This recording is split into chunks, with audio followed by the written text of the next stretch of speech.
আমি ছোট মানুষ হিসাবে ডক্টর মিজানুর রহমান আজহারি ভাইয়ের কাছে একটা ছোট্ট আবদার রাখবো। উনি রাতের বেলার মাহফিল করার থেকে দিনের বেলা মাহফিল করাটা ওনার উপরে এখন ওয়াজিব হয়ে গেছে।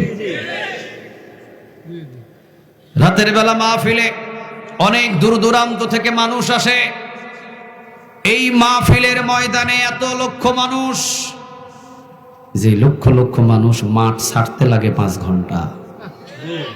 এই জন্য আমি আমার বড় ভাইটাকে আমি আকুল আবেদন করে বলবো যে আমার ডক্টর মিজানুর রহমান আজহারি ভাই যেন প্রতিটা জেলায় হোক আর প্রতিটা বিভাগে হোক, তিনি যেন দিনের বেলা মাহফিল করে।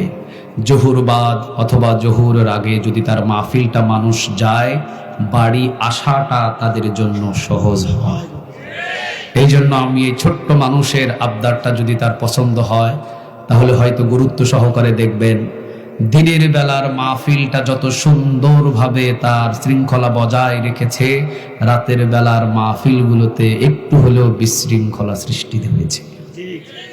যত লক্ষ লক্ষ মানুষ আজকে বাংলার জমিনে তার জন্য পাগল। এই জন্য ছোট মানুষ হিসাবে আবদার করব আমরা যে তার মাহফিলটা রাতে থেকে কখন সুন্দর, রাতে থেকে কখন সুন্দর, দিনে। আল্লাহ রাব্বুল আলামিন আল্লাহর এই গোলামটাকে কবুল করুক, বলেন আমিন। আরো একটু জোরে বলেন আমিন।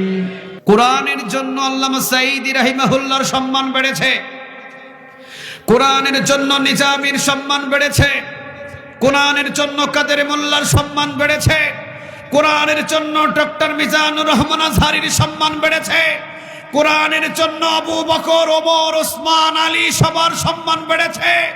পরশুরামবাসীও যদি আজ থেকে কোরআন মেনে মেনে জীবন গঠন করে, তাদের সম্মান আল্লাহ আসমান পর্যন্ত বাড়িয়ে দিবে। ইন্নাহু লাকুরআনুন কারীম ফি কিতাবিম মাকনুন লা ইয়ামাসসুহু ইল্লাল মুতাহহারুন। কোরআন এমন একটা কিতাব, কোরআনের সাথে সম্পর্ক যাদের হয় তাদের সম্মান আর মর্যাদা বাড়িয়ে দেন তিনি কে?